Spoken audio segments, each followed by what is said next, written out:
On m'a demandé sur Instagram: «Ouais, mais Spidey, pourquoi tu parles plus de DC?» Bah, parce qu'il y a pas de news. Voilà, il y a pas de raison plus claire et nette, il y a pas de news. C'est pas aussi poussé que Marvel Studios où toutes les secondes, on a des rumeurs de dernière PK, de My Time to Shine, hop, hop, hop, ils te balancent des rumeurs toutes les secondes. Vraiment, d'ici, ça n'est absolument pas le cas. Alors, c'est dû à certaines choses, notamment le fait qu'il n'y ait pas d'univers en l'occurrence, donc compliqué de faire des rumeurs, mais ça va revenir petit à petit, puisque vous n'êtes pas sans savoir que James Gunn va lancer son univers, le DCU, et pas le DCEU, avec Superman, qui arrivera en juillet 2025. On a déjà eu une bande-annonce, et aujourd'hui, si on se retrouve les amis, c'est pour parler enfin de nouvelles news d'ici. Et c'est pas une ou deux petites news comme ça, c'est non. James Gunn, il a pris la parole et il a dévoilé plein de nouvelles choses. Il a annoncé des projets officiels, donc il y a des nouveaux projets, on va en parler dans cette vidéo. Il a enfin répondu à la fameuse question. Bordel, j'en avais marre de cette question. Ça fait des mois qu'on nous mélange avec ça. Est-ce que Robert Pattinson sera le Batman du DCU? On a la réponse. On a la réponse. James Gunn, il a enfin répondu. Bref, on a plein de choses à voir. Alors, je vous conseille de vous installer confortablement parce que là, on va bien parler de DC. Et voilà, ça fait plaisir parce que c'est vrai que c'est pas souvent, c'est souvent Marvel, donc c'est bien aussi de parler un peu de DC. Les amis, je vous propose de commencer avec la première news officielle. Et celle-ci, je vous cache pas qu'elle fait plaisir. Elle fait plaisir. James Gunn a annoncé qu'un film Teen Titans est bien en préparation. Alors, c'est pas une surprise pour beaucoup, peut-être qu'il y en a qui le découvrent, donc ça va sûrement vous faire plaisir. Mais en tout cas, on savait déjà depuis quelques mois, sous la forme de rumeurs, que un projet Teen Titans était en préparation chez DC Studios. Là, James Gunn a confirmé, oui, un projet Teen Titans est bien en préparation, ça fait trop plaisir. C'est Alan Nogueira qui est donc sur Superman Woman of Tomorrow qui s'occupe du script du film. Ça fait trop plaisir. Voilà, ça fait trop plaisir. Ça fait longtemps que j'attends une adaptation de Teen Titans au cinéma et j'ai hâte de voir ce que ça va donner parce qu'il y a un potentiel de dingue. Pas de date de sortie parce que pour l'instant, je crois que le script n'est pas terminé vu que Alan Nogueira est en train de l'écrire, donc il y a pas de, le script n'est pas finalisé, donc le projet n'a pas encore de feu vert de tournage, donc la date n'est pas estimée. Mais ça fait plaisir de savoir qu'il est en développement. Voilà, vous me direz en commentaire. De toute façon, pour chaque annonce, n'hésitez pas à me faire un petit résumé de ce que vous attendez ou non en commentaire, ça fait plaisir. Ensuite, James Gunn a annoncé de nouvelles séries animées. Et ça, pour le coup, alors, je vais vous d'abord lire la news, vous la voyez juste ici. Hein. Il y en a une, donc c'est My Adventures with Green Lantern. Il y a Starfire et il y en a une troisième, c'est DC Super Heroes. On va y revenir parce qu'elle était annoncée juste après en fait. Mais en tout cas, il y a des séries animées sur du coup Green Lantern et sur Starfire qui sont en préparation. Alors, est-ce que Starfire sera lié donc au projet Teen Titans ? Je sais pas parce que je sais pas encore si vraiment ils vont tout lier parce que là c'est une série animée et Teen Titans sera normalement un projet live action, mais je sais pas, ça se trouve Starfire sera une sorte de prequel donc à ce film Teen Titans qui arrivera après, donc ce sera peut-être très important de regarder cette série, mais moi je trouve ça cool qu'on ait plein de diversité dans ce DC Studio. Plein de diversité, je parle en termes de variation de contenu. On sait qu'on aura du jeu vidéo, on aura des films, on aura des séries et on aura des films en animation et des séries d'animation, et ça fait plaisir. Deux ont été annoncés ici, on a une troisième, on va la voir juste après, mais moi je trouve ça cool, je trouve ça très cool. On poursuit, et là c'est quelque chose que j'attendais de savoir. Je voulais savoir où allait un petit peu ce DCU, ce DC Studios. Oui, il y a bien un plan, il y a un plan sur 6 ans qui a été établi, ça a été annoncé par James Gunn, et à la fin de ces 6 ans, pour l'instant, alors on ne sait pas si ça va durer plus de 6 ans, son premier chapitre, donc c'est Gods and Monsters, on ne sait pas si ça va durer plus de 6 ans, mais en tout cas, il y aura bien à la fin de ce premier chapitre, on suppose, hein, il n'a pas dit, mais en tout cas, le plan, c'est d'arriver à un point comme ce qu'on a fait avec Marvel, donc avec une conclusion de saga style Avengers Endgame. Oui, oui, je veux voir ça. Je veux voir ça, je suis très chaud pour voir ça. On n'a jamais eu de très gros crossover de malade, genre de fin épique pour DC. On a eu la Justice League de Snyder qui était plutôt cool. Je parle de la Snyder Cut évidemment, mais on n'a jamais vraiment eu de vraie fin en fait pour un univers DC avec un climax de fin en fait, un film qui sert de climax de fin pour tout un univers. On n'a jamais eu vraiment ça. L'univers de Snyder, en fait, c'était vraiment littéralement le premier film Avengers, mais pour du côté de DC avec Justice League, donc on n'a pas eu de vraie conclusion avec tout ça. Bon, évidemment, c'est que le début. On ne sait pas si ça arrivera parce que, autant vous dire que là, Superman, il va sortir en juillet 2025. Si jamais le film flop, bah toutes ces news là, ça va dégager. Ça va dégager, il n'y aura plus rien. J'espère que non, honnêtement, parce que j'ai envie d'avoir DC au cinéma, j'ai envie de voir tout ce qui va se passer. Mais les amis, si Superman ne marche pas, c'est terminé. Mais alors c'est terminé, je pense vraiment que Warner Bros, en connaissant la confiance qu'ils donnent un petit peu à ceux qui gèrent les univers du côté de chez DC, à mon avis, si Superman ne marche pas, ils vont aller voir James Gunn, ils vont toquer à sa porte, ils vont faire toc toc toc, on arrête. C'est dommage, hein, parce que c'est complètement con, on va pas se mentir, mais si jamais James Gunn n'arrive pas à faire en sorte que Superman soit un succès, pourquoi est-ce que des projets comme Booster Gold, comme Supergirl, comme tous les autres projets qui ont été annoncés, pour l'instant le plus gros projet de toute cette liste c'est Superman, donc si le projet ne marche pas, le reste va avoir du mal à fonctionner. Je pense que Warner va très vite perdre confiance et forcément ça pourrait mettre en danger ce qu'on nous annonce ici, donc ce plan qui est établi sur 6 ans avec un point culminant qui sera dans le style d'Avengers Endgame.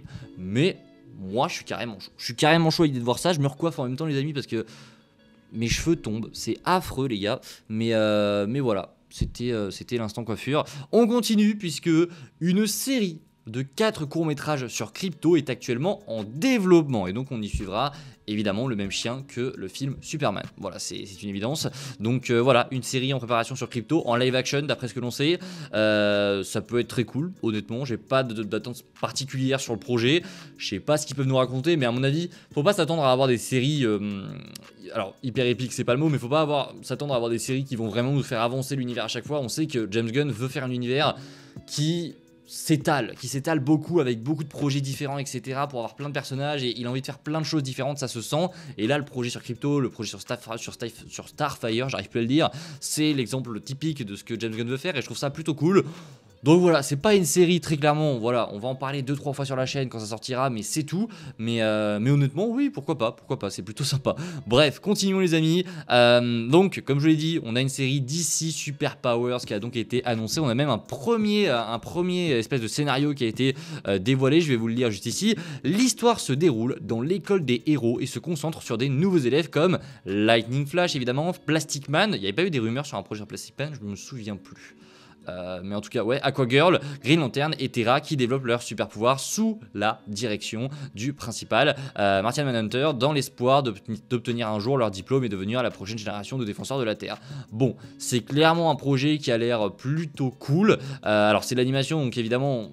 Ne vous attendez pas à un truc de malade, hein, mais ça a l'air plutôt sympa. Pareil, on a eu des descriptions, mais on les verra ensuite pour Starfire et My Adventure with Green Lantern. Mais en tout cas, dans la série, attendez-vous à suivre du coup le personnage de Jessica Cruz. Ça a été annoncé par pareil James Gunn et Peter Safran. Ça, c'est plutôt cool aussi. J'ai hâte de voir ce qu'ils nous réservent quand même avec les Green Lantern parce que je trouve ça très particulier de commencer ce nouvel univers d'ici avec une série Green Lantern.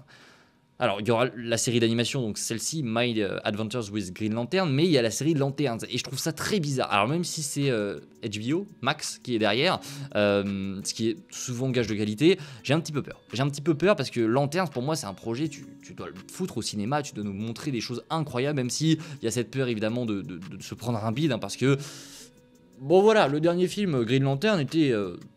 Bon, on va rien dire, mais il était pas ouf. Bref, continuons avec cette photo... Ah. Magnifique, les amis, ça c'est incroyable. Une photo, en fait il y a quelques jours James Gunn a publié une photo avec Zack Snyder. Très très cool, et donc cette photo a fait beaucoup parler et il est revenu sur cette photo pour expliquer un petit peu pourquoi est-ce qu'il avait fait cette photo, sachant que là sur la photo on est donc dans les studios de chez la Warner. Là clairement on reconnaît, on a déjà eu des photos de l'intérieur, c'est exactement ça, c'est littéralement dans les studios. Donc voilà ce qui a été dit par James Gunn. Nous savions que les gens ont cette opinion, que d'une manière ou d'une autre nous avons été opposés l'un contre l'autre. C'est étrange d'avoir quelqu'un avec qui vous êtes amis dans la vraie vie positionné comme votre Lex Luthor ou je suis son Lex Luthor. C'est juste une dynamique tellement étrange qui a été créée entre les factions en ligne. Enfin, merci James Gunn. Merci James Gunn. Là en fait il vient de ridiculiser toutes les personnes qui se tabassent depuis des mois et des mois en disant oui, non mais James Gunn ça va être mieux, non mais Zack Snyder c'était mieux. Ne me faites pas dire ce que j'ai pas dit, il y en a qui vont me dire oui mais toi tu défends James Gunn etc. Je défends personne. Moi ce que je défends c'est de respecter la volonté de nous les fans d'avoir autre chose que Zack Snyder. d'avoir autre chose, d'avoir accepté le fait que Zack Snyder c'était terminé, même si on l'aimait bien. Je défends cette idée de nous laisser kiffer. Laissez-nous kiffer ces nouveaux projets. Je défends pas James Gunn ou quoi que ce soit. Je serais le premier à lui taper dessus si jamais son univers est nul à chier. Mais pour le moment, on n'en sait rien. On n'en sait rien. On verra ça. Même sur le premier film Superman, on ne pourra pas juger l'univers. L'univers, on pourra le juger une fois que tout sera terminé. Mais bon, voilà, vous avez compris de quoi je veux parler. Je m'adressais surtout dans ces anciennes vidéos, vous avez sûrement dû en voir une, quand je râlais sur les fans de Snyder. C'est pas que je défendais James Gunn, c'est au contraire que je veux qu'on laisse une chance à ce nouvel univers, peu importe qui c'est, que ce soit James Gunn, Kevin Feige ou Joséphine Ange Gardien.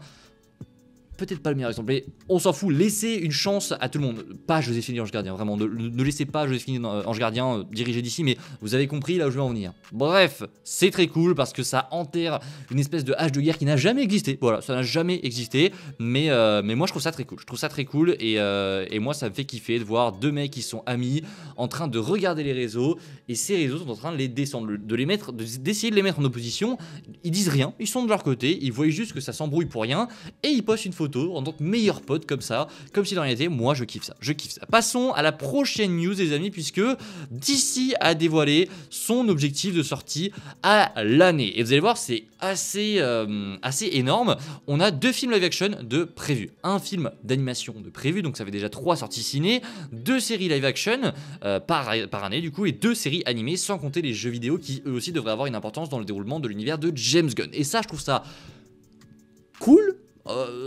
Alors, je vais pas dire que c'est pas assez parce que je préfère avoir des projets qui sont bons, qui sont qualitatifs, plutôt d'avoir. Enfin voilà, on a fait l'expérience avec Marvel Studios en 2021-2022, on avait 9 projets par an et sur les 9 projets, t'avais peut-être 1 ou 2 projets qui étaient vraiment bons, le reste était soit moyen, soit mauvais. Donc, ouais, je préfère avoir peu de projets, mais des projets qui sont qualitatifs et en vrai, ça nous fait déjà. Allez, ça fait quoi? Bah, c'est écrit en fait, ça fait ouais, 4, 5, 6, j'essaie de compter combien de jeux vidéo, ouais, on va dire qu'il y aurait un jeu vidéo par an, ouais, donc ça fait 8 projets par an à peu près.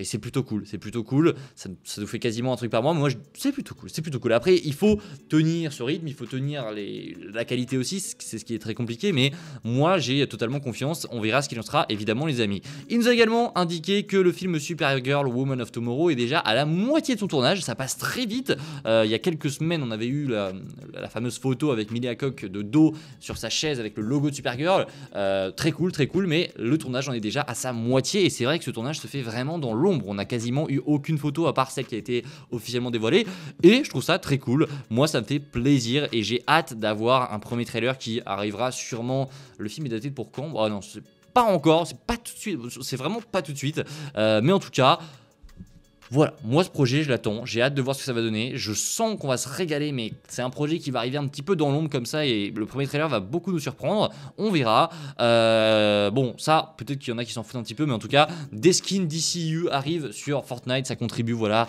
à ramener au devant de la scène DC avec ce nouvel univers. Selon James Gunn, du coup, il a déclaré qu'il était en train en gros de travailler avec les équipes d'Epic Games pour des nouveaux designs, des nouveaux skins. Bon, voilà, ça me fait ni chaud ni froid pour le coup. Et on termine les amis avec la news, El Famoso, la réponse sur le Batman de Robert Pattinson. Est-ce que, après toutes ces années d'attente les amis, le Batman...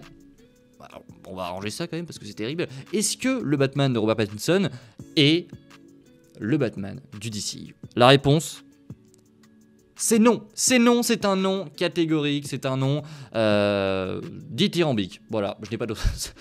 je sais pas ce que je dis, mais bref, c'est non. Le Batman de Robert Pattinson ne sera pas le Batman du DCU. Il a déclaré en gros, on l'aime bien, mais on doit introduire un nouveau Batman. Voilà, bon. Pas de précision là-dessus, c'était selon moi assez logique, même si j'aurais kiffé le voir dans cet univers. Moi perso, je faisais partie des gens où j'étais chaud de le voir dans le DCU avec ce Superman de David Corenswet. Ce ne sera pas le cas, on continuera d'avoir juste cette épique crime saga comme il appelle à côté du DCU. C'est cool aussi, ça enlève une espèce de pression qui n'existait pas mais qui aurait pu exister si Batman aurait intégré ce DCU. Là il n'y a pas de pression, il n'y a rien du tout, juste Matt Reeves se fait kiffer. Bon, dépêche-toi un peu, tu vois, Matt Reeves, on aime bien, tu vois, tu prends ton temps, tu fais ce que... Dépêche-toi. Je rigole. Mais on attend The Batman 2 très très fort ici. J'espère que cette petite vidéo news en détente chillax vous aura fait plaisir. Si c'est le cas, n'hésitez pas à me le faire savoir en commentaire. Et on se retrouve dès demain pour une nouvelle vidéo sur Daredevil Born Again. Voilà, Daredevil Born Again, on a beaucoup de choses à dire. J'espère que ça vous plaira. Prenez soin de vous les amis, c'est toujours le plus important, vous le savez. Ciao tout le monde.